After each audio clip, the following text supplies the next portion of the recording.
And from the days of Kaho'olawe to now, you know, I have to fly to all of the different islands, and especially when you go to Oahu, you can see what's happening to Oahu over the years. And it's not as blatant as Kaho'olawe. But it's going towards the same place. And it's really hard, if you were born into it, to be able to see what's happening to your island. So those of us who are old enough who have seen the changes, we have seen what was in our waters, how much fish was in our water. Now we're seeing people coming from Oahu because they have no fish in their water anymore. On Molokai, we can go and get hihiwai in our rivers. We can drink the waters in our river. You go to Oahu, you go into the rivers. I don't know what's going to happen to you. You cannot drink it, that's for sure. But you can come up with staph or some kind of a disease or something. So things are not going in the right direction.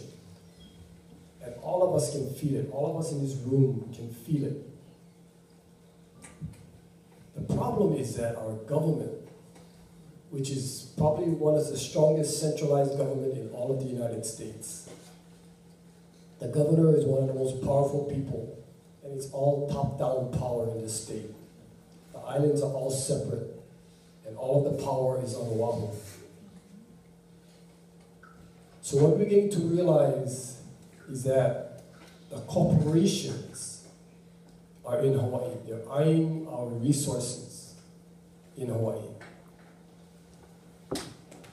So we've been having major battles trying to keep all of our public land, which is like a couple million acres, for the public. And about a year and a half, 2 years ago, they decided to try and make, the corporations wanted to make sure that these lands become a domain where the private people could take over these lands and make profits, because the state has constantly gone downhill with their budgets. Overspending, overspending. And they decided that they was going to do, what is that, PLDC? The PLDC was take all of our public lands and give it to the private sector. And then the private sector would make monies and then give it some of those monies back to the state so the public could get the trickle-down effect of these lands. So we knew what the future was going to look like. Once our public lands became part of the private enterprise and part of corporations, that we were in trouble. And the first guys on the scene was chemical companies. Chemical companies decided that they were going to make big profits on our agricultural lands. These are not farmers we're talking, they're not farmers, they're chemical companies. You have to see in your mind who these people are. You have to vision big industrial complexes of people making chemicals. They are now on our farmlands. So all of these things, if you go to Maui, you're going to see huge water battles going on. And these was because of the same kind of idea of using our farmlands, but it was more for sugarcane. Taking all of the water from the east side of Maui and from the Navai'eha on the west side, all of the rivers, and using those waters for sugarcane. Today, the sugarcane companies are leaving, but they still want the water. So we're having major battles over water. The problem we're having is that these corporations are so huge. These are not small corporations that are here in Hawaii. These are worldwide. They're not bigger than national. They're worldwide corporations. Huge. So we need to understand, a lot of these things you guys saw here were like fighting the Office of Hawaiian Affairs, small-time battles that we can win if we just get together. So today I wanted to talk about the battle that we're in, all of us are in this room, that's happening to us now. If we don't come together, if we don't unify, we are going to lose to these corporations. Because we're losing right now. If you go to the legislature, when we went to try and do GMO stuff at the legislature, the doors just slammed shut. Just no, no. And then they tell us, it's the federal government's job to regulate these huge corporations. So we didn't have the powers to go and influence those guys. We tried to influence the state government. They slammed the door. So we go down to the county level. We went to every single county, every island, and they listened. Kauai passed laws to protect their citizens from the chemicals. The corporation sued them. Now in Washington, D.C., they're passing laws where not only the counties, but the states cannot do those things. So they're being protected from the very top level. So I'm telling you some of these things, and these are just a little bit of the things to make us realize what position we are in. When we walk outside this door, that's the reality that we're going to walk into. When we are in here, Hondo makes us feel like we can conquer everything. And we can, if we can come together. If we can form a coalition. So I wanted to talk a little bit about what that coalition would look like. The banner that would put all of us in the same room, in the same coalition, is Aloha Aina. If we all love the land, we can be on the same team and the same coalition, no matter what nationality you are. So the trick is to get, quote, environmentalists and, quote, Hawaiians together. That's the end goal, to build our first coalition under the banner of Aloha Aina. So the problem I found out in the community is that when we went to Kauai, we had thousands and thousands of people marching on the roads. And we felt like, yes. But when it came time for the elections, those thousands were not registered voters. And they did not vote. So all the guys that were against us, that was in office, stayed in office, and they got the highest votes. And if you go into the Hawaiian community, you're going to find that the Hawaiians cannot understand why they would want to participate in a system that is illegal, in a system that came and overthrew the government, in a system that does not have any treaties with the Hawaiians. There was no annexation. Why would they want to participate in that system? It's a no-win situation.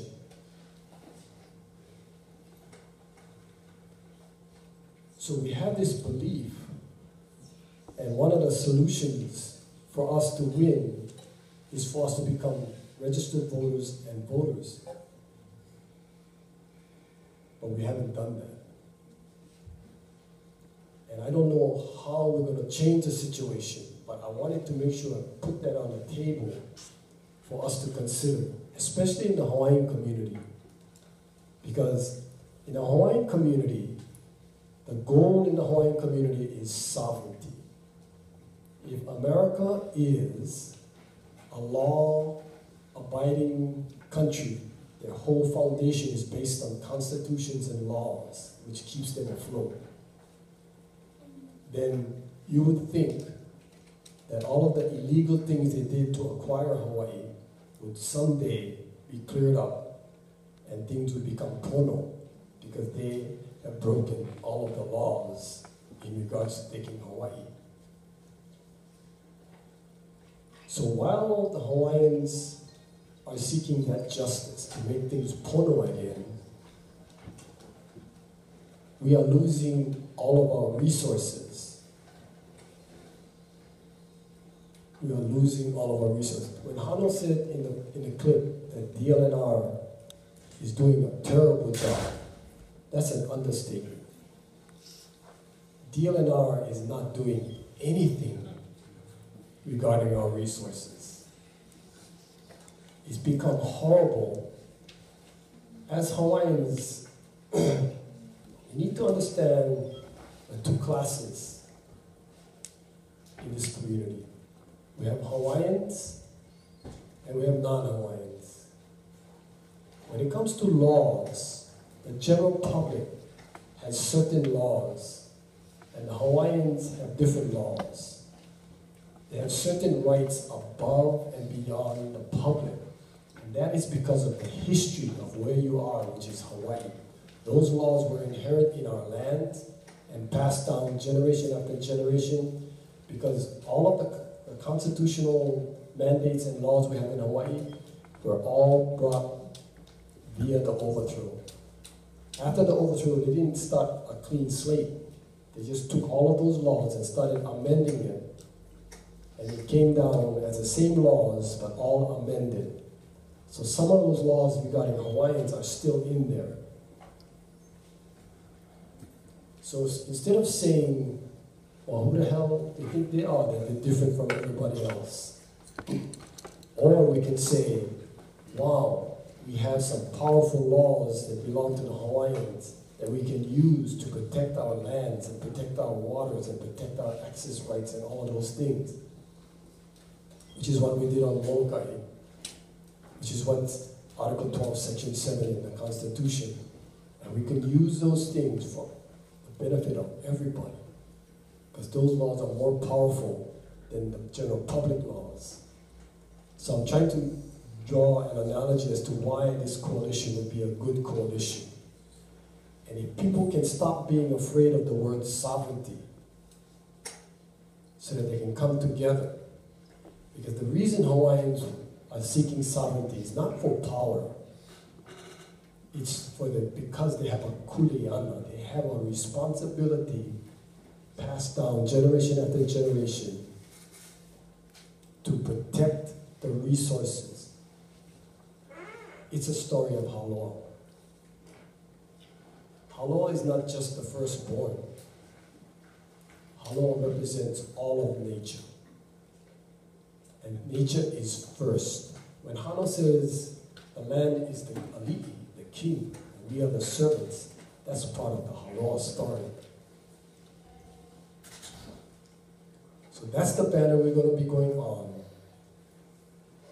And if you can understand where the Hawaiians are coming from, if the Hawaiians can understand that while they're seeking sovereignty and their resources are disappearing, they're neglecting their kuleana.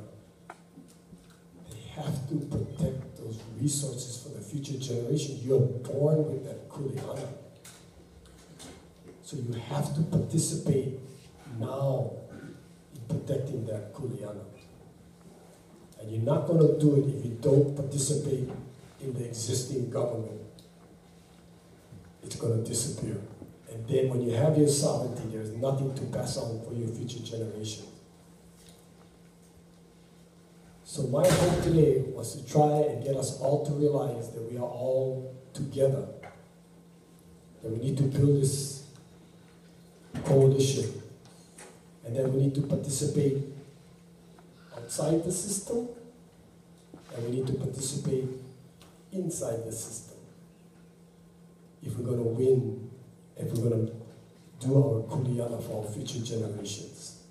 So today I came to ask you that we do that we think about that while we're doing all of our individual projects, whether it's butterflies or bijou trees or whatever all of these rooms are talking about, we also think about the need to come together as people under Aloha Aina, because the corporations out there, it's not about Aloha Aina.